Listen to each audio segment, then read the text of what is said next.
Hello students, so today we are going to discuss the practice paper of JEE Main 2021.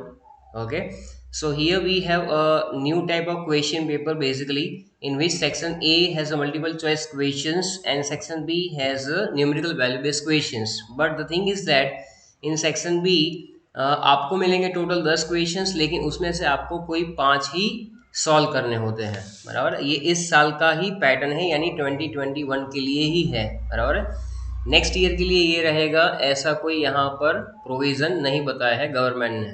तो सबसे पहला question है, oxidation of benzene with air at 725 Kelvin in presence of V2O5 as a catalyst gives।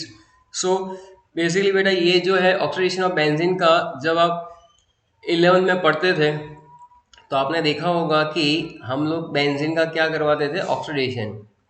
तो आप benzene draw कर सकते हैं, और यहाँ पर मैं जो इक्वेशंस लिख रहा हूँ वो भी साथ में लिखते जाइए, क्योंकि ये सारे के सारे इक्वेशंस जो है वो आपकी टेक्स्ट बुक में हो ऐसा ज़रूरी नहीं है। That is oxidation reaction of benzene in the presence of V2O5 vanadium pentoxide at the temperature of 725 kelvin. बराबर है, तो यहाँ पर हमें पता रहना चाहिए कि यहाँ बेसिकली मिलेगा क्या। तो आप देखोगे कि यहाँ पर इस टाइप का एक कंपाउंड मिलता है, जहाँ पर आप ऐसा ड्रॉ करोगे, but the thing is that यहाँ पर जो बॉन्ड है वो इस तरह से रहेंगे कि ये जो है वो किसके साथ कनेक्ट हो जाएगा। तो यहाँ पर डबल बॉन्ड रहेगा, यहाँ पर डबल बॉन्ड ऑक्सीजन, यहाँ पर भी डबल बॉन्ड ऑक्सीजन, और यहाँ पर ये आएगा एक oxygen.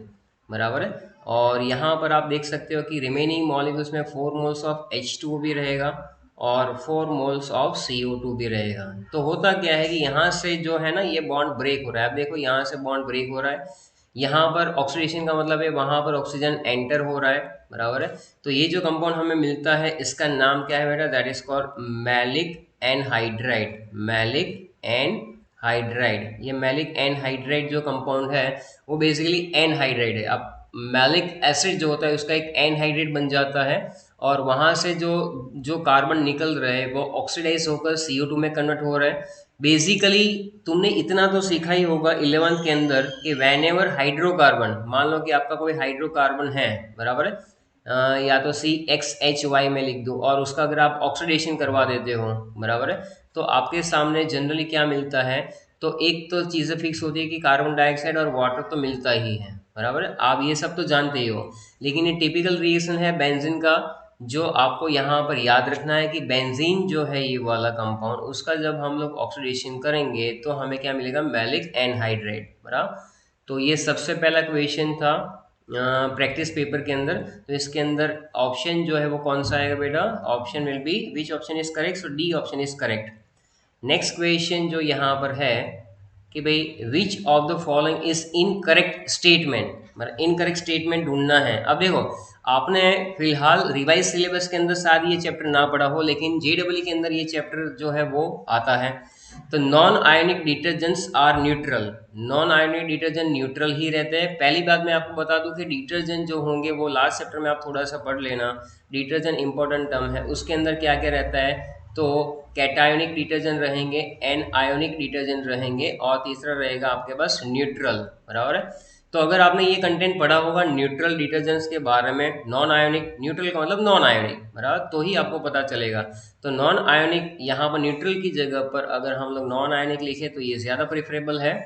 So here I am written non ionic detergent, non ionic. बराबर है, हाँ, अब जो है वो कंटेंट का नॉलेज बेस्ड क्वेश्चन है, इनकरेक्ट ढूंढना है ना। तो ये पहले वाला तो सही है, लॉजिकली भी तुम्हें लगेगा कि ये ऑप्शन जो है वो सही जा रहा है। बराबर, तो यहाँ पे ट्रू फॉल्स के बेसिस पे आप देखोगे, हालांकि हमें ढूंढना है इनकरेक्ट स्टेटमेंट।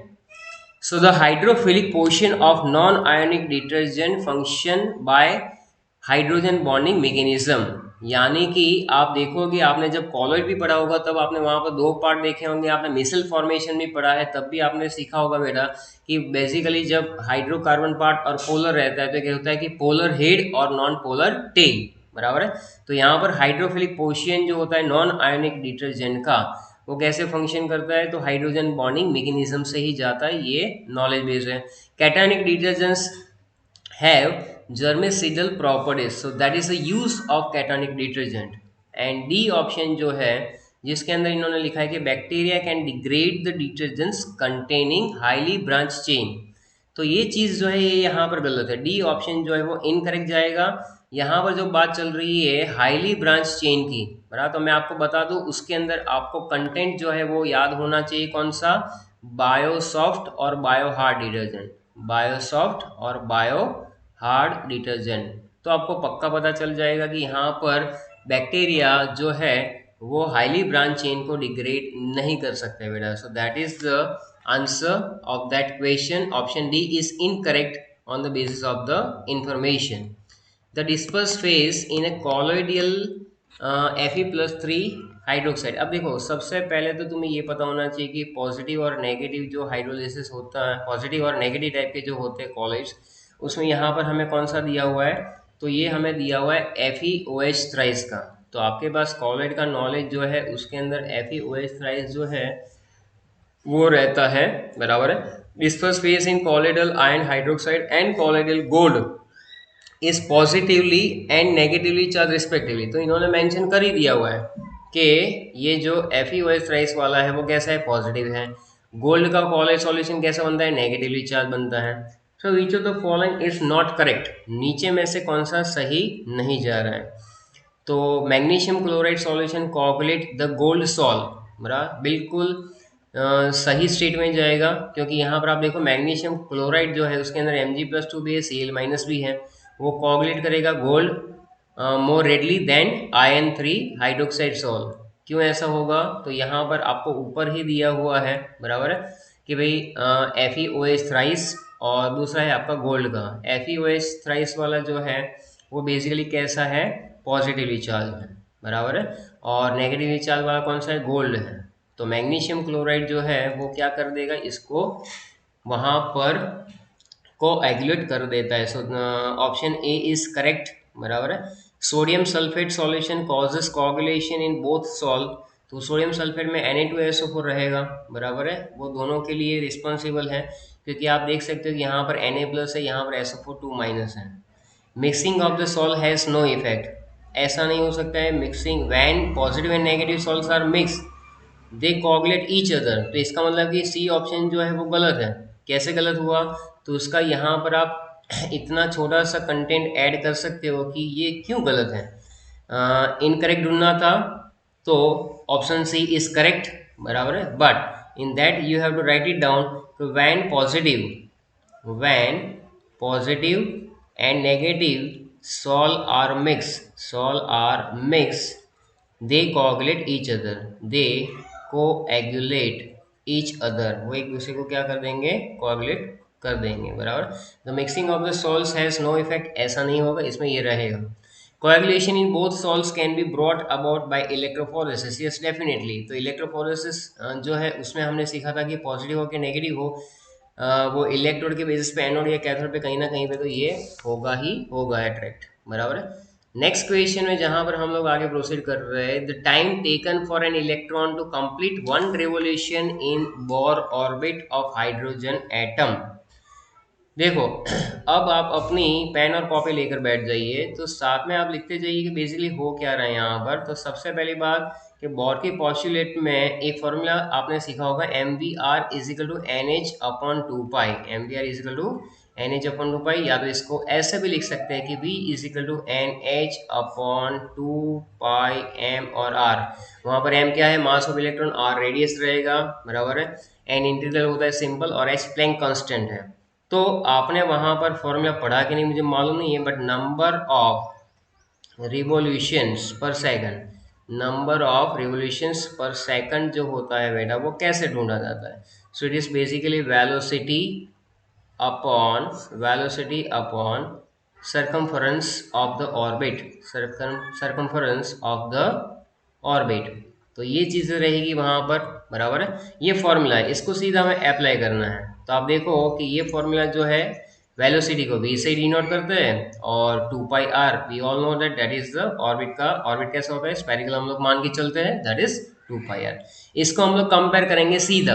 तो मान लो कि यहाँ पर हमारे पास इक्वेशन आ रहा है, एक v इजिकल टू ये आ रहा था, बराबर, नंबर ऑफ रिवोल्यूशंस के अंदर ये भी आ रहा है। तो यहाँ पर अगर हम लोग इसको इक्वेट करेंगे, बराबर है, क्योंकि तुम देखो यहाँ पर भी आप सब्जेक्ट उसी को बना रहे हो, बराबर है, और यहाँ पर भी v upon two pi r है। तो v upon two pi r basically n h upon two pi m और आर, तो क्या क्या कैंसिल हो जाएगा। और यहाँ पर आप देख सकते हो कि इसको मैं ऐसे भी यहाँ पर one upon two pi r basically, तो ये बन जाएगा हमारा एन एच, बराबर है। ये वेलोसिटी मैंने रख दिया, बराबर है, ये वेलोसिटी और ऊपर सरकमफरेंस की बात है, तो एन एच अपॉन ये हो जाएगा 4 pi square m r square, बराबर। ये सिंपल सा डेरिवेशन था। तो time taken for one revolution that is 4 pi square m r square upon n h. So that is the answer. I think it is given in option A, बराबर, ये रहा आपका answer. The IUPAC name of K2Cr Cn twice O2 O twice NH3। देखो ये बहुत ही typical है क्योंकि यहाँ पर इन्होंने क्या किया हुआ है, ऑक्सीजन में ही आपको उलझा के रखा हुआ है। आपको ये मालूम है कि पोटेशियम से स्टार्ट करोगे, अंदर मेटल आपका जो है वो क्रोमियम है, साइनाइड लिख सकते हो, लेकिन O ट्वाइस है और ब्रैकेट में O ट्वाइस भी है, तो इसमें से एक कौन सा कंपाउंड है और दूसरा कौन सा है वो पता करना बहुत ही इंपॉर्टेंट है, बराबर है। क्योंकि पोटेशियम से स्टार्ट करेंगे, फिर अगर हम लोग लिखना चाहेंगे बेटा यहाँ पर, तो कैसे लिखेंगे, तो पोटेशियम लिखेंगे सबसे पहले, बराबर है। उसके बाद अल्फाबेटिकल ऑर्डर के अंदर सबसे पहले क्या आएगा, सो दैट इज अमाइन, बराबर है। उसके बाद क्या लिख सकते हैं, सी वाला आएगा डाई साइनो, या तो साइनिडो भी लिख सकते हैं। अब जरा ध्यान से देखो कि बेटा ये जो है ना O2 वाला, ये ऑक्सो है, और ये ब्रैकेट में O करके बार ट्वाइस किया है, वो पर ऑक्सो है। तो इसको कैसे लिखेंगे, O2 लिखा सीधा, उसको लिखेंगे डाई ऑक्सो और फिर लिखेंगे पर ऑक्सो। बाकी तो हमें मालूम ही है कि यहाँ पर क्रोमेट आएगा, क्रोमेट, बराबर है।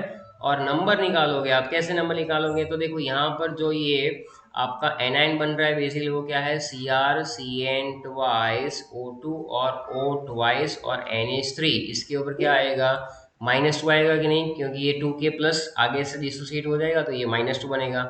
अब इसके बाद आपको इसको x एज्यूम करना है, बराबर है। फिर यहाँ पर आप देख सकते हो कि ये है 2 इंटू -1 रहेगा आपका। फिर ये ऑक्सीजन का जो है बेसिकली, ऑक्सीजन का क्या लेते हैं हम लोग, -2 लेते हैं, लेकिन ये जो दो ऑक्सीजन है उसका -1 होगा ना, क्योंकि ये पेरोक्साइड है, प्लस एमोनिया का 0 और इज इक्वल टू -2।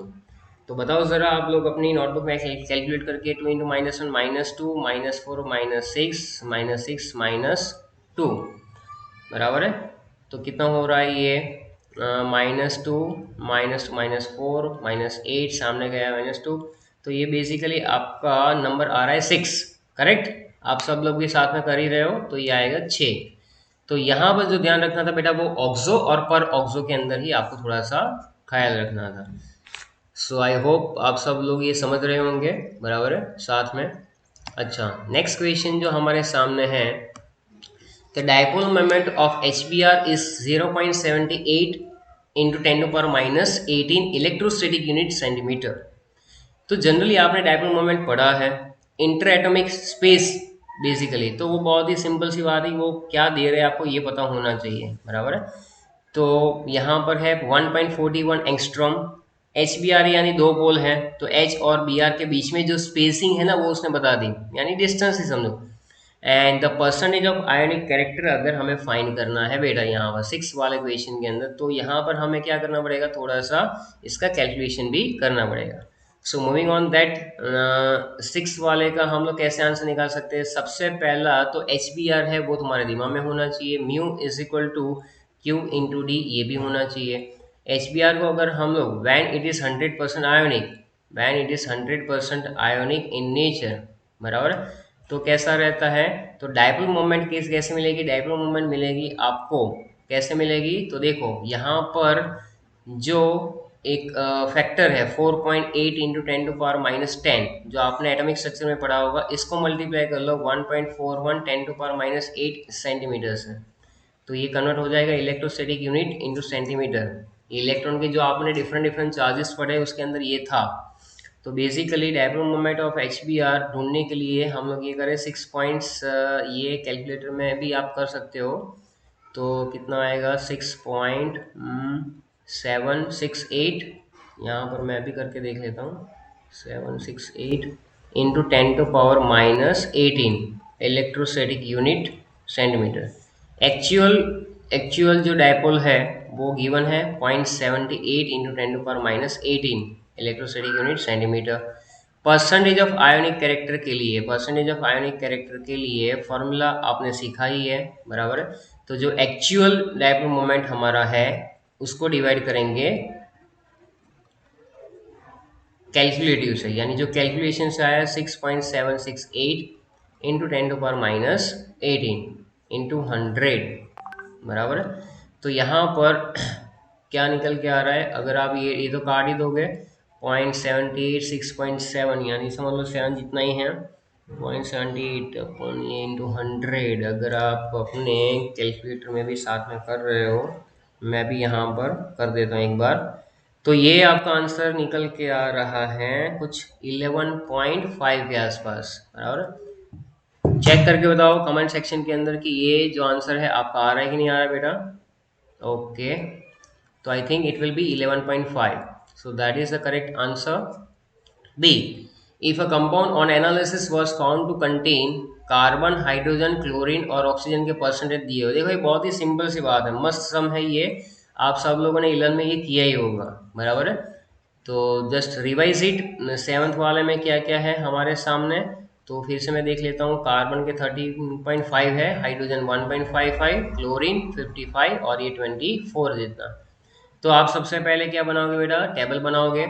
लिख लो एलिमेंट, जहाँ पर कार्बन, हाइड्रोजन, क्लोरीन और ऑक्सीजन लिखो। उसके बाद यहाँ पर रहेगा परसेंटेज, परसेंटेज में क्या, तो यहाँ पर 18.5, 1.55, 55.04 जो मैं डेटा से ही यहाँ पर लिख रहा हूँ, और 24.81, बराबर है। फिर मेथड में क्या आता है, atomic weight. Atomic weight carbon का 12, यहाँ पर 1, यहाँ पर क्लोरीन का 35.5 और यहाँ पर 16।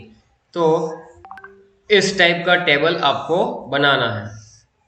टेबल बनाते बनाते अब क्या आएगा, रिलेटिव नंबर ऑफ एटम, जिसमें क्या करते हैं, जो उसका परसेंटेज होता है ना उसको डिवाइड करते हैं एटॉमिक मास से।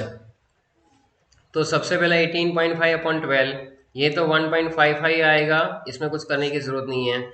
55.04 डिवाइड बाई 35, तो चलो ये भी मैं एक बार कर लेता हूँ कैलकुलेटर के अंदर, तो आप भी करो अपने कैलकुलेटर में, तो ही पता चलेगा कि कैसे आंसर निकल रहा है, बराबर है। चलो करो साथ में। So that is 55.04 divide by 35.5, so it will be I think 1.548, यानी 1.55 आ रहा है कि नहीं आ रहा है, लिखो कमेंट सेक्शन के अंदर। 24.81 और 16 से डिवाइड करेंगे हम लोग बेटा, तो दैट इज ऑल्सो 1.55, ये मेरा भी आ रहा है। अब क्या करेंगे हम लोग, अब हम लोग ये करेंगे कि सिंपलेस्ट रेशियो निकालेंगे।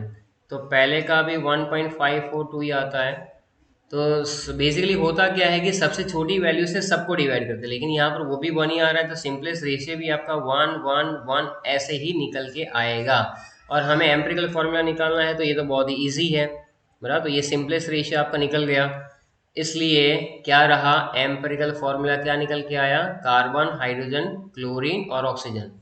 तो आपके पास ज़्यादा टाइम होता नहीं है एग्जाम के अंदर, इतना ही टाइम रहेगा आपके पास जिसमें आपको फटाफट से काम करना है। देखो यहाँ पर कैसी वैल्यू दी, जिसमें बेसिकली सब में 1 1 ही आ रहा था, यानी कोई टिपिकल नहीं आ रहा था आंसर, बहुत ही सिंपल सा आंसर निकल के आ गया।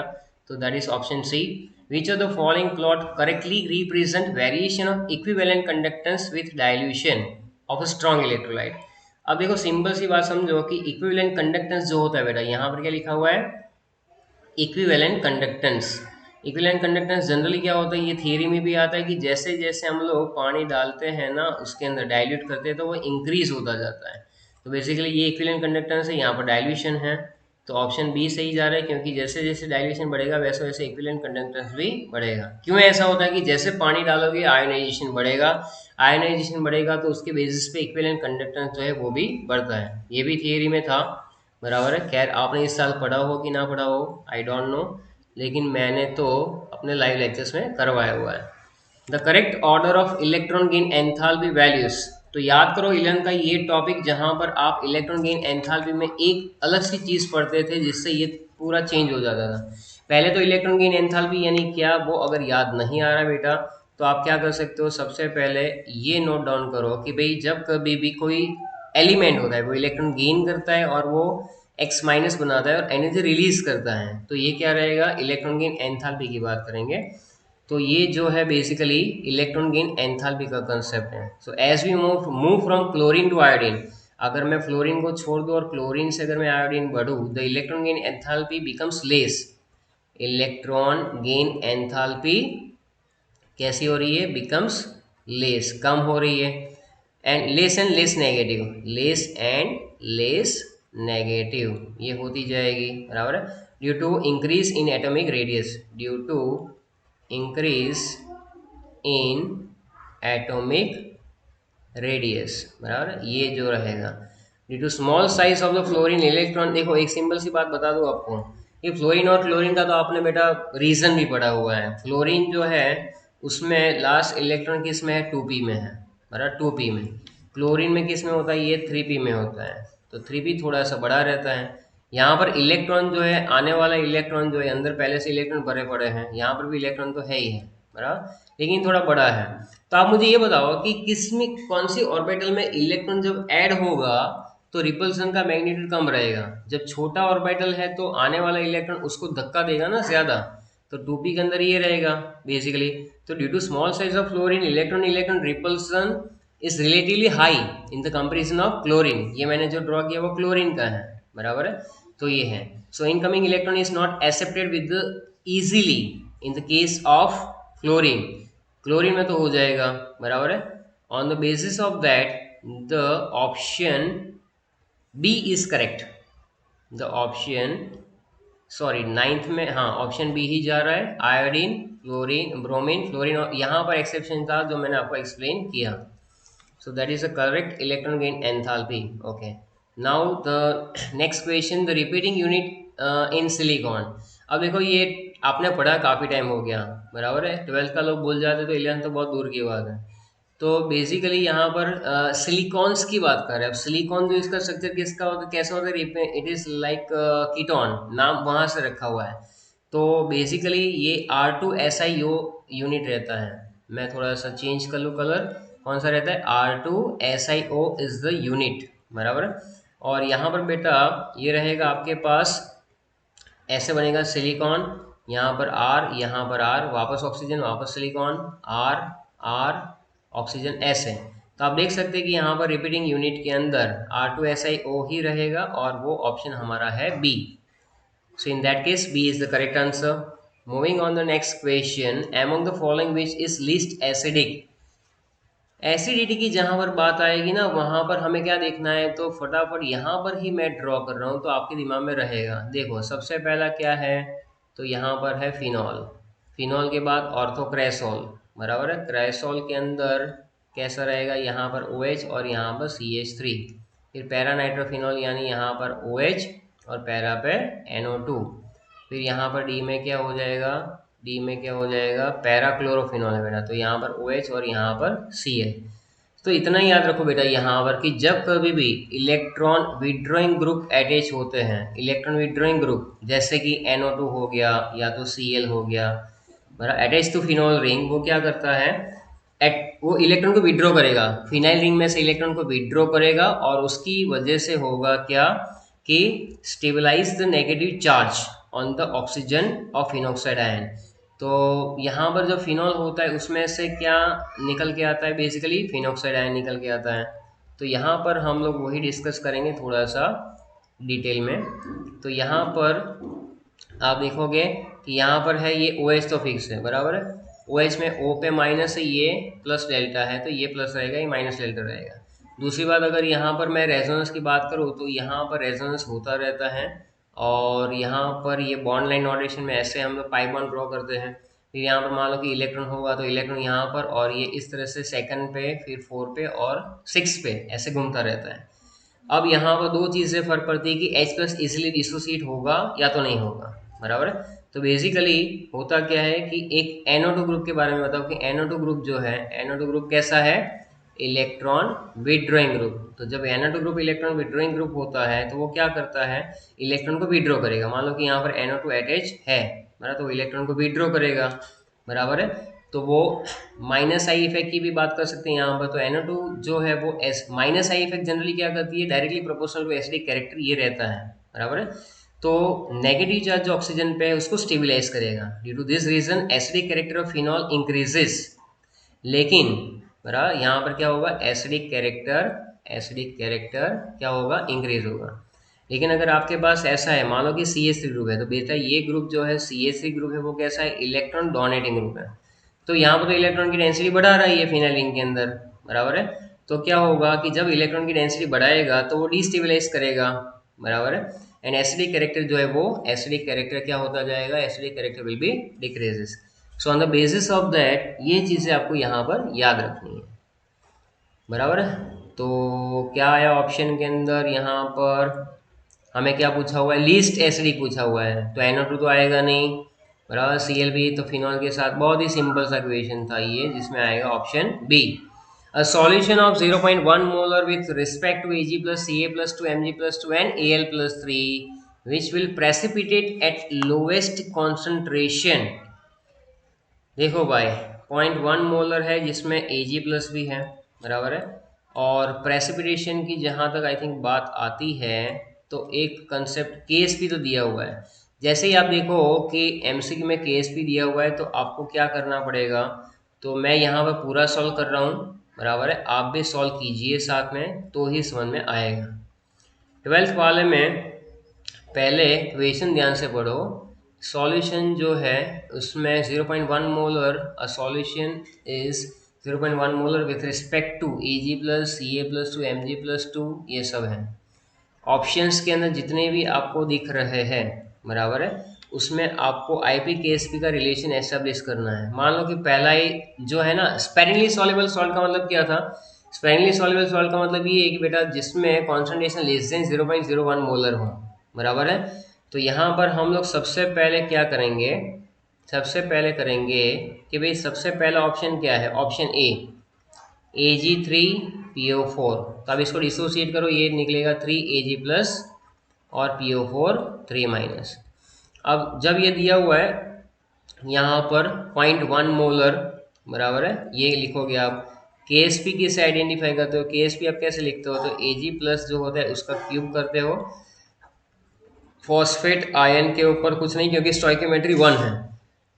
समझ में आ रहा है, यहाँ पर स्टोइकियोमेट्री बिल्कुल 1 है इसलिए। अब मान लो कि आपने यहाँ पर PO4 3 माइनस को सब्जेक्ट बना लिया तो क्या हो जाएगा इक्वेशन, KSP अपॉन 0.1 का क्यूब। इसके लिए KSP की वैल्यू है यहाँ पर, कहाँ गई ये रही, 1 इंटू 10 टू पावर माइनस 6। तो 1 इंटू 10 टू पावर माइनस 6 को डिवाइड करेंगे 10 टू पावर माइनस 3 से, तो ये बचेगा आपका 10 टू पावर माइनस 3 मोलर। तो आप सब में ये चीज़ें निकालोगे और उसके बाद आपको पता चलेगा कि कौन सा ऑप्शन जो है वो सही जा रहा है। चलो ऑप्शन बी के लिए चेक कर लेते हैं, दैट इज Ca3PO4 ट्वाइस, जहाँ पर निकलेगा 3Ca2 plus plus 2 moles of PO4 3 minus. मुझे लग रहा है कि अब तक आपको पता चल गया होगा क्योंकि इन्होंने यहाँ पर देखो Ag प्लस का कॉन्सेंट्रेशन जो दिया था वो 0.1 मोलर था। हम लोग 1 बाई 1 ये सारे डेटा यूज़ करें। Ag प्लस का 0.1, Ca प्लस 2 का भी 0.1 है। दूसरा जो सब्सटेंस है बेटा उसमें हमारे पास Ca+2 निकल के आ रहा है, बराबर है। तो इसके नीचे आप सबसे पहले लिख लोगे कि ये 0.1 है। फिर KSP के हिसाब से आप इसको सॉल्व करना स्टार्ट करोगे कि KSP इजिकल टू व्हाट, तो basically it is molar concentration of Ca+2 और उसका क्यूब, और यहाँ पर फॉस्फेट PO4 3 माइनस, उसके ऊपर आएगा स्क्वायर। फिर आप क्या करोगे, KSP जो है वो कितना दे रखा है इसके लिए, तो ये रहा 10 to power minus 33। B option में आप चेक करो 10 टू पावर माइनस 33, बराबर है। यहाँ पर हो जाएगा 0.1 का क्यूब और यहाँ पर भी हो जाएगा PO4 3 माइनस का स्क्वायर।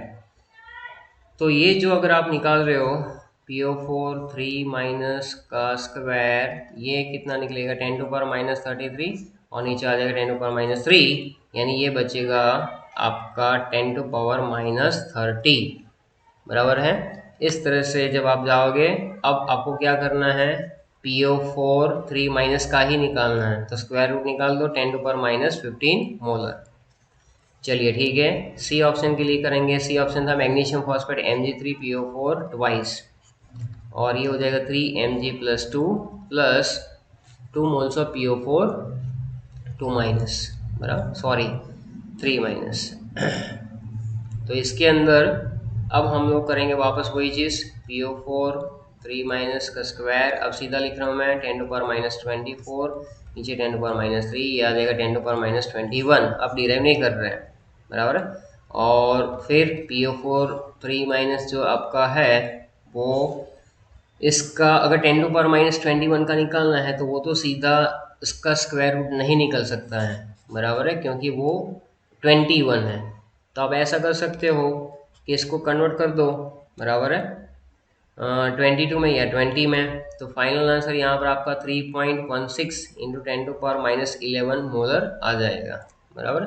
तो ये चीज़ें आप कर सकते हो, कैसे कन्वर्ट करना है वो सिंपल सा लॉजिक है जो तुम खुद कर सकते हो।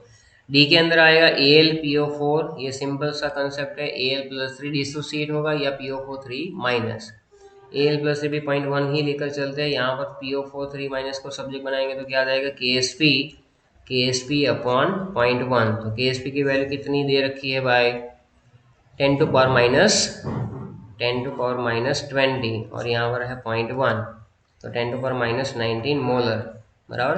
तो ये माइनस 19 मोलर वाला आंसर जो है, आप देख सकते हो कि ये आंसर सही आ रहा है। कैसे, which will precipitate at lowest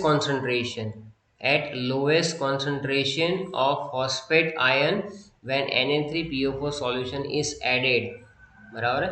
तो आपने लिया था 0.1 मोलर, बराबर है, ये सारे अलग अलग Ag+, Ca+2 Mg+2 और Al+3, बराबर है, ये लिए थे आपने। विच will precipitate at lowest concentration of phosphate, तो आप देख सकते हो कि इसमें फॉस्फेट का कॉन्सेंट्रेशन, इसमें फॉस्फेट का जो कॉन्सेंट्रेशन निकल के आ रहा है वो कितना आ रहा है, 10 टू पावर माइनस 19 आ रहा है, यहाँ पर -11 है, ऊपर 10 टू पावर माइनस 15 है, और यही सबसे है वो लोएस्ट है बेटा। तो इसके हिसाब से ऑप्शन डी जो है वो आंसर सही जा रहा है। Which of the following fluoride has the lowest melting point? Which of the following fluoride has the lowest melting point? तो मेल्टिंग पॉइंट के लिए बैरियम फ्लोराइड है, स्ट्रॉन्शियम है, कैल्शियम है, या तो बेरिलियम है।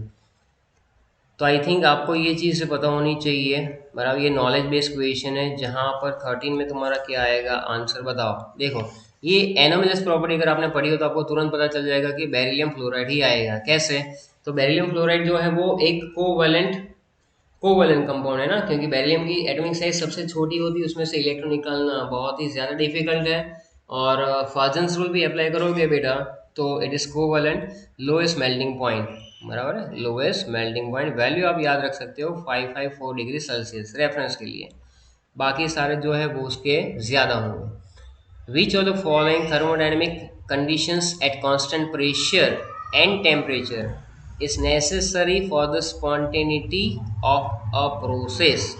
spontaneity of the process के लिए क्या चाहिए, तो एक चीज़ delta S total greater than zero होना चाहिए, या तो delta G must be negative. अगर आप थोड़ा सा दिमाग लगाओ तो डेल्टा जी के साथ एक ऑप्शन रिलेट करता है, डेल्टा जी के साथ एक ऑप्शन रिलेट करता है, आप खुद बताओ तो ज़्यादा बेटर रहेगा, बराबर है। तो अगर आप देख सकते हो तो जी इजिकल क्या था बेटा, एच, बराबर। देखो बेसिकली जब आप इसको डिस्कस करते हो तो आपके दिमाग में इतना होना चाहिए कि एच इजिकल टू, यहाँ पर मैं लिख रहा हूँ H is equal to U plus P V भी था, बराबर है, और G is equal to H minus T H था, बराबर है, G is equal to H minus T H था बेटा।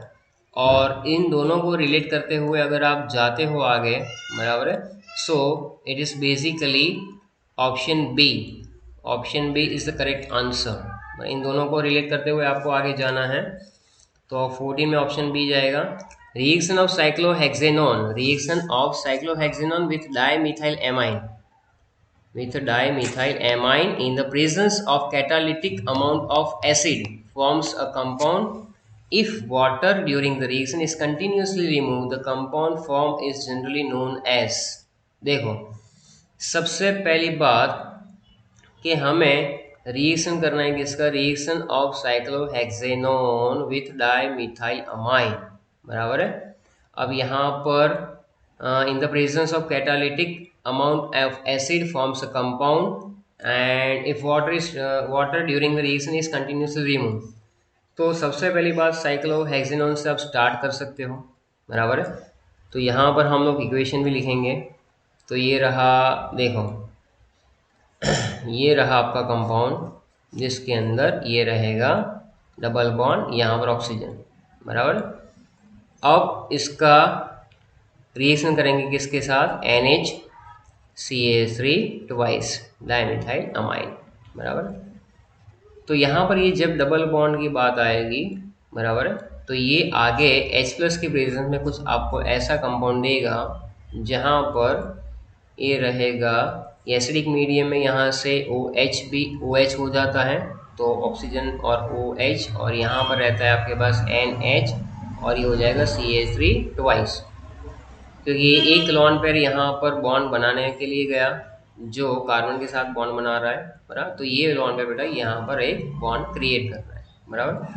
फिर आगे जो है वहाँ पर हमें क्या करना है, तो आप देख सकते हो कि ये मैं स्ट्रक्चर ड्रॉ कर रहा हूँ ऐसा। अब यहाँ पर जो है वो ये H जो है यहाँ से नाइट्रोजन ज़्यादा इलेक्ट्रोनेगेटिव है तो ये बॉन्ड छोड़ देगा, लेकिन H+ जैसे ही यहाँ से रिमूव होना चाहेगा OH उसको पकड़ लेगा, तो ये हो जाएगा यहाँ पर H2O, बराबर। लेकिन ये ऑक्सीजन के थ्रू अटैच होगा बेटा, तो यहाँ पर आप क्या लिखोगे, OH2, या तो ऐसे लिख दो यार, कोई टेंशन नहीं है, H2 और O, बराबर, ऐसा हो जाएगा। और दूसरा जो है वो बनेगा NCH3 ट्वाइस। इसके आगे जब हम लोग डिस्कस करेंगे, बराबर, तो क्या कंपाउंड बन सकता है, तो यहाँ पर आप देखो कि इन्होंने क्लियर लिखा हुआ है कि यहाँ से जो है आपको वाटर मॉलिक्यूल रिमूव कर देना है। जैसे ही वाटर मॉलिक्यूल रिमूव होगा ये बन जाएगा डबल बॉन्ड N, और उसके बाद बनेगा CH3 ट्वाइस, बराबर। पास वाला ये जो हाइड्रोजन रहता है यहाँ पर, तो यहाँ पर नाइट्रोजन के ऊपर प्लस चार्ज जो है वो ज़्यादा देर तक टिकेगा नहीं, क्योंकि यहाँ पर प्लस चार्ज ही घूम रहा है, बराबर है, ऐसा। तो ये करेगा क्या, ये अपना जो पॉजिटिव चार्ज है वो हटाना चाहेगा, क्योंकि वो इलेक्ट्रोनेगेटिव एलिमेंट है। तो यहाँ से क्या होगा कि ये यहाँ पर और ये बॉन्ड इधर आ जाएगा, और हमें एट लास्ट मिलेगा क्या, तो एक ऐसा कंपाउंड जहाँ पर एक साइड होगा आपके पास, एक साइड आपके पास होगा ये NCH3 ट्वाइस वाला ही, तो यहाँ पर लिख लो NCH3 ट्वाइस, बराबर।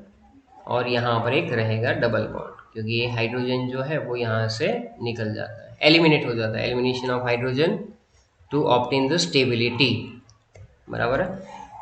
तो ये हो जाएगा, थोड़ा सा टिपिकल लग रहा होगा लेकिन करना पड़ेगा, ऐसे काफ़ी सारे रिएक्शंस हैं। तो बेसिकली ये जो बनता है वो इनेमाइन बनता है। इनेमाइन कैसे, तो आप देख सकते हो कि यहाँ पर इक्विलिब्रियम में रहेगा ये लास्ट वाली प्रोडक्ट और उसके आगे वाली प्रोडक्ट, बराबर है बेटा। तो ये दोनों जो है वो इसके किस में रहने वाले हैं, दे आर इन इक्विलिब्रियम। तो डबल बॉन्ड यहाँ पर होना, डबल बॉन्ड एक बार यहाँ पर होना, और डबल बॉन्ड एक बार यहाँ पर होना, बराबर है। Double bond with N that is called imine as a product, तो ये आपको पता होना चाहिए। Moving on the next question, Elastol is a polymer used in cleanup oil spill. It is a non-toxic, non-dispersant chemical. 1 gallon can remove 150 gallons of heavy oil. The monomer of elastol. So it is basically knowledge-based question, जहाँ पर option जो आपका है वो रहता है ये B वाला। इलास्टो ये बेसिकली किसका पॉलीमर है, तो 2-मिथाइल प्रोपीन, बराबर, जो पॉलीमर में आपने सीखा होगा, ना सीखा हो तो आप अपनी टेक्स्ट बुक में भी देख सकते हैं। सो that is on the basis of that which of the following ions derive from cyclooctatetraene COT, cyclooctatetraene by adding or removing a suitable number of pi electron are aromatic. फिर से सुनो, which of the following ion, ये नीचे ions दिए हैं ना, इसकी बात कर रहे हैं, बराबर है। Derive from cyclo octatetraene by adding और removing a suitable number of pi electrons are aromatic, बराबर है। तो यहाँ पर साइक्लोऑक्टेट्राइन जो है वो साइक्लिक स्पेसिस देता है, कौन सी? तो देखो इसमें साइक्लो यानी 8 कार्बन होंगे, बराबर है। और पहले तो साइक्लो ऑक्टेन अगर हम लोग बना दे साइड में, साइड बाय साइड, तो आपको पता चल जाएगा। तो ये मैं बना रहा हूँ यहाँ पर 1 2 3 4 5 6, और ऐसे तो या 1 2 3 4 5 6 7 बनाना, अभी एक और यहाँ पर ज्वाइन कर देना है।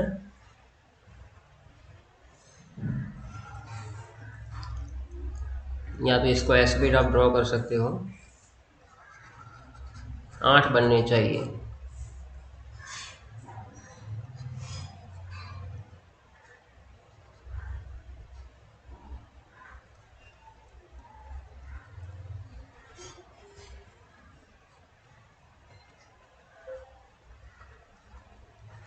ये बना आपका साइक्लो ऑक्टा टेट्रा इन की बात कर रहे हैं, यानी कि यहाँ पर 1 2 3 और 4, 4 double bond cyclooctatetraene, चलो बन गया मेरा। बाय एडिंग और removing a suitable number of pi electrons, वो एरोमेटिक बन जाएगा। एरोमेटिसिटी के अंदर आपने जो रूल्स पढ़े हुए हैं उसके अंदर से ही ये आपको सिखाऊंगा।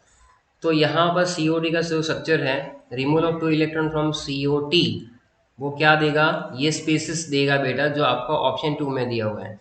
ये स्पेसिस देगा आपका C8H82+, क्योंकि आपने क्या किया यहाँ से आपने क्या किया कि 2 इलेक्ट्रॉन रिमूव कर दिए वहां से, तो ये ऐसा स्पेसिस बनाएगा which has a 6 pi electron. इसके अंदर क्या हो जाएंगे कि ये जब बनता है तो इसके अंदर 6 पाई इलेक्ट्रॉन रहते हैं, and hence it is aromatic in nature, aromatic in nature. तो ये पहला जो आपका सेकंड था।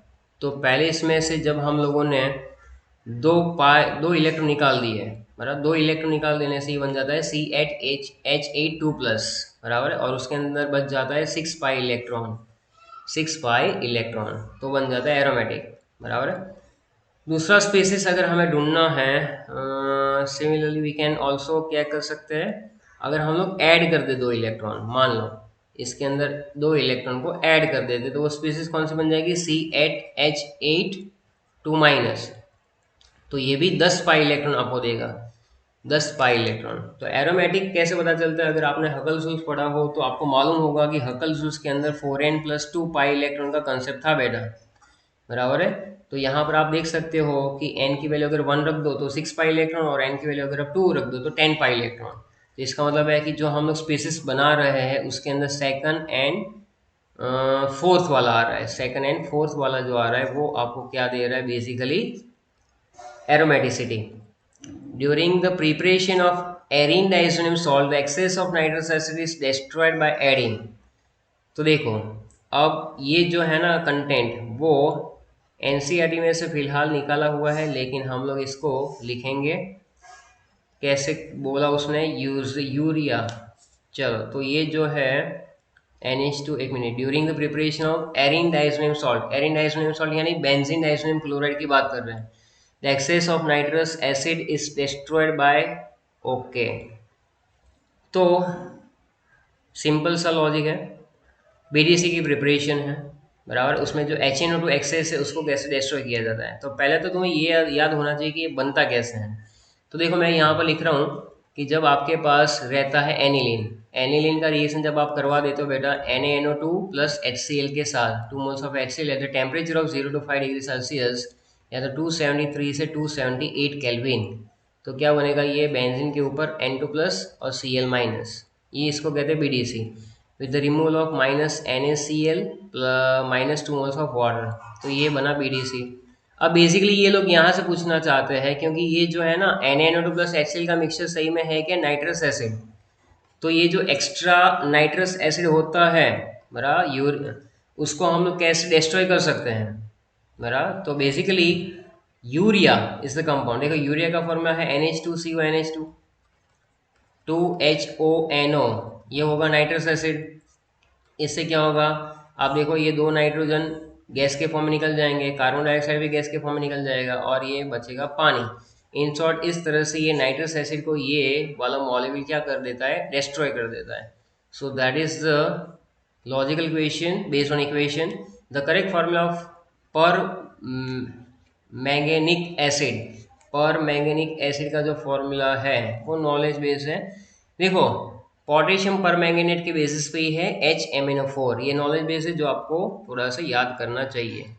Next, moving on the next question. तो वापस हम लोग ऊपर चले जाते हैं जहाँ से आपको मिलेगा नेक्स्ट क्वेश्चन। चलो, तो यहाँ पर question number 20, containers of A and B have same gas. A and B containers है जिसके पास सेम गैस है, pressure volume and temperature of A are all twice that of B. क्या बोला? Pressure volume and temperature of A are all twice that of B, then the ratio of number of molecules of A to B. चलिए इसको solve करते हैं। इसके अंदर सबसे पहले गैस ए के लिए, फॉर गैस ए, तो P1 की जगह 2P ले लो, V1 की जगह 2V ले लो और T2 की जगह 2T ले लो। For gas B as it is रखो, P2 इजकल टू P रखो, V2 इजकल टू V रखो और T2 इजकल टू T रखो। ये हमने अपनी कंडीशन अप्लाई कर दी गए, बराबर है। अब आइडियल गैस इक्वेशन क्या कहता है? तो P1V1 upon T1 is equal to P2V2 upon T2, बराबर है, P2V2 अपॉन T2, बराबर। और आइडियल गैस इक्वेशन, ये तो कंबाइंड गैस इक्वेशन है। आइडियल गैस इक्वेशन हम लोग अगर अप्लाई कर दे बेटा यहाँ पर, तो घूम फिर के आने वाला तो वही है, लेकिन यहाँ पर हमें करना क्या है? नंबर ऑफ मॉलिक्यूल्स निकालना, रेशियो, इसलिए वो लेना पड़ेगा। चलो, तो ये तुम्हारा इक्वेशन अपडेट, ये हो जाएगा P1V1 अपॉन N1 RT1, क्योंकि R तो कांस्टेंट है, P2V2 अपॉन N2 RT2, बराबर है। तो हम लोग P1 की जगह पर क्या ले लेंगे? 2P, यहाँ पर 2V, नीचे N1R और ये हो जाएगा 2T, बराबर है। ये as it is PV upon N2R और T, बराबर। क्या क्या कैंसिल हो रहा है? यहाँ से R गया, बराबर है।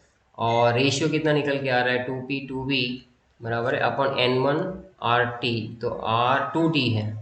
तो बेसिकली इसके ऊपर से आप इतना लिख सकते हो कि 2 अपॉन N1, भी कटा दो, ये भी गया, 2/N1 is equal to 1/N2, बराबर है, क्योंकि 2V/V हो जाएगा V और ये हो जाएगा 2/N1। यस, तो इसका मतलब ये हो जाएगा कि N1/N2 का रेशियो आ जाएगा 2:1, बराबर है। आप अपने हिसाब से इसको करके देख लो, इतना आ रहा है कि नहीं, नीचे कमेंट सेक्शन में बताओ। तो यही चीज़ आंसर में आएगी, 2P, बराबर। 2 अगर कॉमन निकाल लो तो PV कट हो जाएगा, बराबर। 2 कॉमन निकाल लो तो 2 इंटू PV और PV, तो ये हो जाएगा कट, बराबर। यस, तो इसी तरह से इजीली आपका आंसर आ जाएगा। सो ये था क्वेश्चन 20। अब हम लोग हैं 21 पे। 21 पे क्या दिया हुआ है? Now the next section will be numerical value type questions. The number of POH bonds present in pyrophosphoric acid. Pyrophosphoric acid, यहाँ पर मैं डिटेल में नहीं जा रहा हूँ, सीधा आंसर लिख रहा हूँ, दैट इज आंसर इज 4, क्योंकि मैं मानता हूँ कि आपको पायरोफॉस्फोरिक एसिड का स्ट्रक्चर आता ही होगा और आना ही चाहिए, बराबर है। दूसरा है यहाँ पर 22, an oligosaccharide on hydrolysis produce 5 monosaccharide, number of galactose molecules present in the hydrolysis product. देखो ओलिगोसैकेराइड जो इसमें डाई ट्राई और टेट्रा आ जाता है, इसमें नंबर ऑफ जो होते हैं वो 2 से लेकर 10 हो सकते हैं। जब उसका हाइड्रोलिसिस करते हो तो क्या मिलता है? 5 मोनोसैकेराइड मिलते हैं। कितने? 5 मोनोसैकेराइड। तो number of galactose molecules present in hydrolysis product, hydrolysis product में वो कितने होंगे? सो दैट इज बेसिकली 3, क्योंकि बाकी दूसरे भी मोनोसैकेराइड होंगे ना भाई, ये अकेले थोड़ी होंगे। तो 5 में से मैक्सिमम ये 3 हो सकते हैं।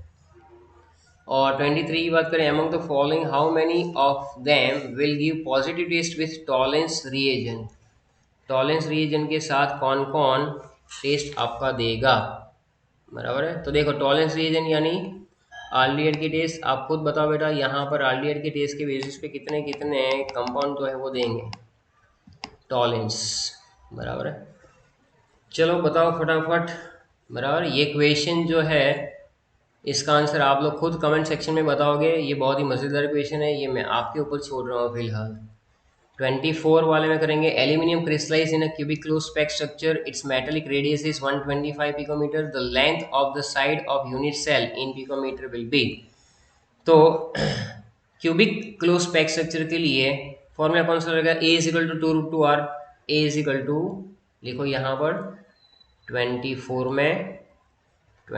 में ए इज इक्वल टू 2√2r, बराबर। तो आर क्या बनेगा बेटा, अब यहाँ पर हमें क्या दिया हुआ है, small a is equal to r दिया था ना 125 इंटू 2 इंटू ये हो जाएगा 1.414। चलो बेटा मल्टीप्लाई करो इसको, क्योंकि यहाँ पर आपके पास है yes as metallic radius is given, r is given, so we have to calculate the edge length। तो बस हम एज लेंथ के हिसाब से ही जा रहे हैं। 125 2 यानी 250 250 इंटू 1.4, तो इट विल बी 353.5 पिकोमीटर, बराबर है। तो ये आप फटाफट रफ में भी कर सकते हो। 25th क्वेश्चन पे है हम लोग बेटा, the density of a sodium borohydrate is 1.074 gram per centimetre cube. 3.91 gram of sodium borohydrate contains 2.5 into 10 to the power 23 atoms of hydrogen. The number of moles of hydrogen atoms present in 28 centimeter cube यानी ml of sodium borohydrate, बराबर। तो सबसे पहले weight of sodium borohydrate जो है वो निकाल दो, बराबर है, क्योंकि यहाँ पर क्या है, wait density is equal to mass by volume. तो व्हाट इज द मास, बराबर, कैसे पता चलेगा हमें, चलो करते हैं। तो सबसे पहला पॉइंट बेटा यहाँ पर आएगा, weight of NaBH4 in 28 centimetre cube, that is 28, और आपकी डेंसिटी है 1.074। तो ये कुछ आ रहा है 30, ये कैलकुलेटर में कर लो, 30 पॉइंट आएगा कितना, 072। ये आ रहा है सब लोगों का, चलो ठीक है। उसके बाद उन्होंने ऐसे दिया हुआ है कुछ कि भाई next is 3.91 gram of sodium borohydrate contains 2.5 into 10 to power 23 atoms of hydrogen, बराबर है। तो हमारे पास कितना ग्राम आया उसके अंदर ढूंढ लेते हैं भाई। तो because of 3.91 gram sodium borohydrate has number of moles of hydrogen, वो है 2.5 into 10 to power 23। Number of moles of hydrogen की बात करेंगे तो Na से इसको डिवाइड भी करना पड़ेगा। सो 30.072 ग्राम ऑफ NaBH4 उसके अंदर कितना निकल के आएगा, बराबर। क्योंकि यहाँ पर तो क्या था हमारे पास, सिर्फ और सिर्फ ये जो आ रही है ग्राम में करना है, यहाँ पर ये ग्राम में नंबर ऑफ मोल्स, मोल्स का मतलब क्या हो जाएगा बेटा, तो जो भी है उसको Na से डिवाइड कर देंगे तो ये हमें मिलेगा। तो बेसिकली 2.5 10 टू पावर 23 नीचे Na into 30.072 divide by 3.91। I hope आप इसका आंसर निकाल ही लोगे, बराबर है। तो अगर मैं यहाँ पर कर दूँ 2.5 into 30.072 divide by 6.022 divide by 3.9। अच्छा, तो ये भी आ रहा है 3.19 के आसपास ही, 3.19 मोल्स ऑफ हाइड्रोजन एटम। चलो ठीक है, मूविंग ऑन द नेक्स्ट 26 करेंगे हम लोग। 26 में क्या है भाई, the same quantity of electricity that has liberated 2.158 gram of Ag was passed through a gold salt and 1.314 gram of a gold was deposited. The equivalent mass of Ag is given. The oxidation state of Au in the salt is। तो सबसे पहले इसमें एक formula लगेगा जो आता है, mole concept से आप सीखते आते हो, या तो फैराडे का जो लॉ है उसके अंदर कि wait of gold upon equivalent weight of gold is equal to weight of silver upon equivalent weight of silver। यहाँ पर अगर मुझे equivalent weight of silver करना है तो मेरे पास क्या रहेगा, इक्विवेलेंट वेट ऑफ सिल्वर को अगर हम लोग सब्जेक्ट बना लेते हैं बराबर, तो यहाँ पर weight of AG into equivalent weight of equivalent weight of gold को सब्जेक्ट बनाना था हमें यहाँ पर, इक्विवेलेंट वेट ऑफ गोल्ड। चलो इक्विवेलेंट वेट ऑफ गोल्ड जो डेटा दी उसके हिसाब से equivalent weight of silver into weight of gold, ये ऊपर चला जाएगा, नीचे वेट ऑफ एजी। चलो इक्विवेलेंट वेट एजी का याद ही होना चाहिए 108/1, या तो इन्होंने शायद थोड़ा सा चेंज किया हुआ है, इट विल बी 107.9, तो अब वो लेकर चलो तो एग्जैक्ट आंसर आएगा 108 ले लोगे तो भी प्रॉब्लम नहीं है। Weight of gold that is 1.314, नीचे है आपके पास 2.158 बराबर। तो इक्विवेलेंट वेट ऑफ गोल्ड अगर आप इसका आंसर निकाल देते हो तो ये हो जाएगा कैलकुलेटर में 108 1.314 अपॉन 2.158, सो दैट इज 65.7 आ रहा है। नाउ इक्विवेलेंट मास होता क्या है, atomic mass upon oxidation number of AU in salt बराबर। तो बहुत ही सिंपल सी बात है यार, ऑक्सीडेशन स्टेट को ढूंढना था ना हमें, तो एटॉमिक मास 197 गिवन है, इक्विवेलेंट मास जो अभी अभी आया 65.7, सो that is +3। So in this question +3 is the answer, +3 is the answer. चलो ठीक है।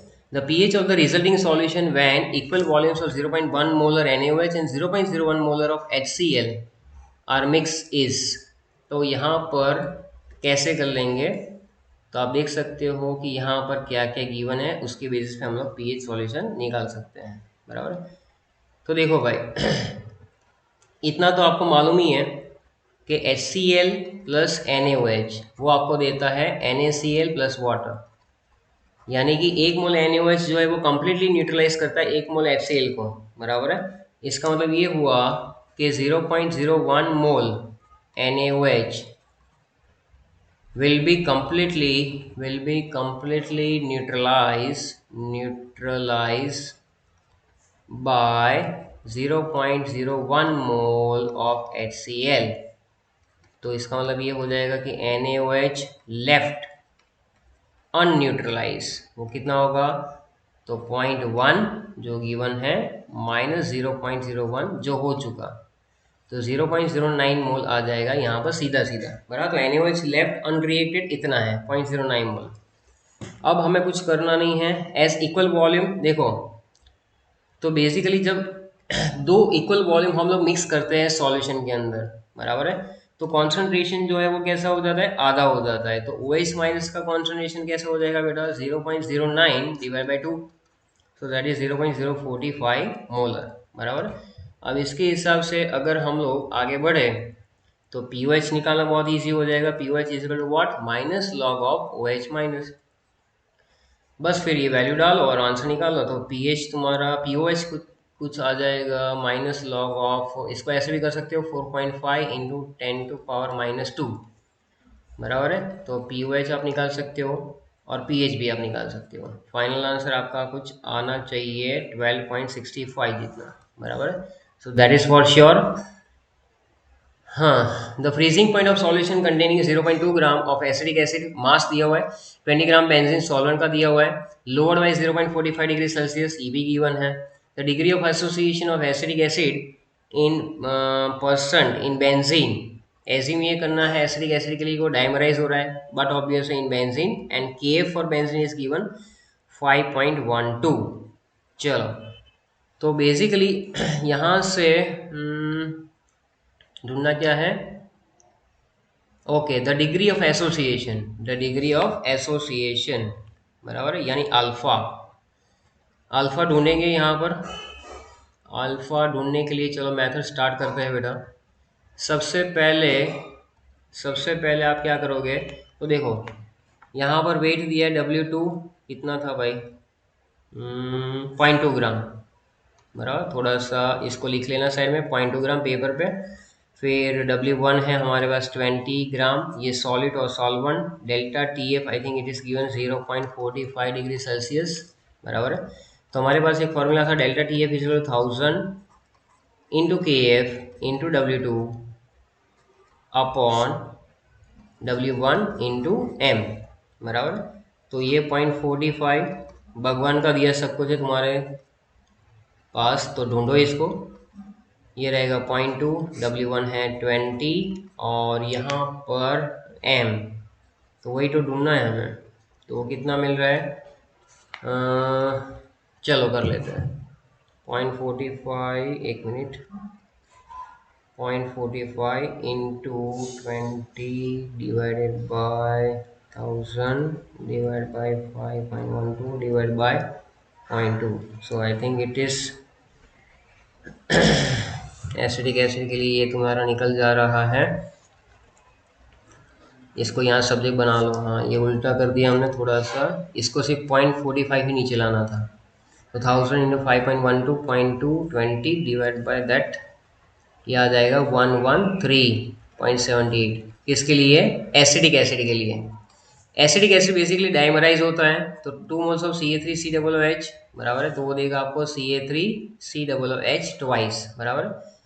बिफोर एसोसिएशन बेटा ये कितना, बिफोर एसोसिएशन, बिफोर एसोसिएशन तो ये 1 इनिशियली, ये 0 बराबर है।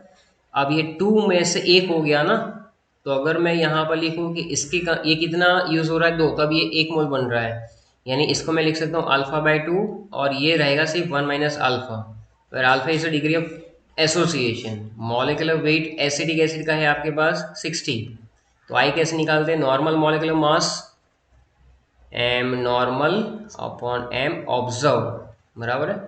तो फॉर्मूला निकल के आता है 1 इसके लिए 1 माइनस अल्फा प्लस α/2 बराबर है। तो ये जो है इसको इक्वेट करेंगे हम लोग इसके बेसिस पे, तो 60 अपॉन 113.78 जो हमने निकाला is equal to 1 minus alpha plus α/2। So that is the final answer of alpha you get 2 minus 2 alpha plus alpha, alpha plus alpha, तो अल्फा 60 बाई दैट, तो आई थिंक अल्फा की value आएगी 0.94 के आसपास, और परसेंटेज में 94% आएगा। Okay, so that is the question number 28। 29 that is a sample of 10 volume of hydrogen peroxide. बहुत ही सिंपल है, फटाफट परसेंटेज स्ट्रेंथ निकालनी है, परसेंटेज स्ट्रेंथ निकालनी है बेटा। तो देखो इसमें करना कुछ नहीं होता है, बहुत ही सिंपल सा क्वेश्चन है ये, कि यहाँ पर H2O2 को पहले तो डिकम्पोज करना सीखो। अगर 2 मोल्स H2O2 डिकम्पोज हो रहा है तो 2 मोल्स ऑफ वाटर प्लस 1 मोल ये, यानी कि 1 मोल मिल रहा है, यानी 22.4 लीटर एट STP, या तो NTP लिख सकते हैं, नॉर्मल टेम्परेचर एंड प्रेशर। तो 22.4 litre oxygen at NTP obtain by 2 moles of H2O2 यानी 2 इंटू 34 ग्राम, तो ये हो जाएगा 68 ग्राम। तो यहाँ पर 10 लीटर जब दिया हुआ है तो ये कितना आएगा 68 into 10 upon 22.4, so that is 30.35। ये पहले भी था ये सम, और ये टेक्स्ट बुक का ही है। अब आप देखोगे बेटा कि 1000 ml ऑफ H2O2 बराबर है 1000 ml ऑफ H2O2 जो है उसमें H2O2 कितना रहता है 30.35 ग्राम। तो 100 ml में कितना, 100 ml ऑफ H2O2 सॉल्यूशन कितना कंटेन करता है हाइड्रोजन पेरोक्साइड, तो 30.35 into 100 upon 1000, so that is 3.035 percentage. Moving on the last question, a tetrapeptide has COOH group on alanine, देखो ये ग्लाइसिन एलेनाइन वाला है, this produce glycine alanine and phenyl alanine बराबर है। तो आगे पूछ रहा है कि alanine on complete hydrolysis for this tripeptide the number of possible sequence with NH2 group attach a chiral centre. तो कॉम्बिनेशंस के अंदर बराबर है, आपके पास कौन कौन से दिया हुआ है उसने, कॉम्बिनेशंस के अंदर आप देखो पहले, tripeptide has COOH group on alanine, this produce glycine, valine है बेटा वैलिन। तो चलो कॉम्बिनेशंस बना देते हैं, और टेट्रापेप्टाइड है, ट्राइपेप्टाइड भी नहीं है, टेट्रा यानी 4 मॉलिक्यूल्स ऑफ एमिनो एसिड। तो सबसे पहले मैं लिखूँ वैलेनाइन, फिर फिनाइल, फिर ग्लाइसिन, फिर एलेनाइन। एक बनेगा। फिर वेलेनाइन एसिडिस रखूँ तो ग्लाइसिन यहाँ पे लिखूँ, फिनाइल, और यहाँ लास्ट में एलेनाइन। फिनाइल पहले लिख देते हैं तो ग्लाइसिन, वेलेनाइन और एलेनाइन, और लास्ट में एक और फिनाइल प्लस आप वेलेनाइन ले लो, उसके साथ ग्लाइसिन और उसके अलावा एलेनाइन, बराबर। यानी एलेनाइन को लास्ट में रखते हुए ही हम लोगों को करना है ना, क्योंकि उन्होंने बताया हुआ है, बराबर, कि भाई ट्राइपेप्टाइड है C double H group on alanine, यानी एलेनाइन वाले पार्ट पे C double H group fix है, यानी कि इन्होंने लास्ट वाला तो बता दिया, तो बाकी तुम्हें जो चेंज करना है वो आगे के ही करने हैं ना, तो वेलेनाइन तो यही हो सकता है, आप खुद से ट्राई कर लेना, बराबर है। तो these combinations are possible for the tetrapeptide in which, सबसे पहले in all above sequence C terminal जो है वो सारा का सारा सी डबल एच यानी ये वाला टर्मिनल वो कौन सा है, एलेनाइन का है, बराबर है। Glycine is optically inactive, glycine जो होता है बेटा NH2 CH2 COOH रहता है, वो ऑप्टिकली कैसा रहता है, इनएक्टिव, क्योंकि यहाँ पर कार्बन के पास दोनों ग्रुप सिमिलर है, बराबर है। Hence it should not be N terminal, वो एन टर्मिनल हो नहीं सकता है, बराबर है ये। So only this combinations are possible, और इसके अंदर आपको जो भी ढूंढना है the number of possible sequences with NH2 group attach at the chiral centre, yes. So N terminal residue के बेसिस पे कितने मिलेंगे, 4, यहाँ पर 4 इज द करेक्ट आंसर। तो इस तरह से ये चीज़ें यहाँ पर कंप्लीट हो रही है। आप यहाँ तक अच्छे से सॉल्व करेंगे, और कुछ डाउट हो तो आप पूछेंगे। Thank you very much.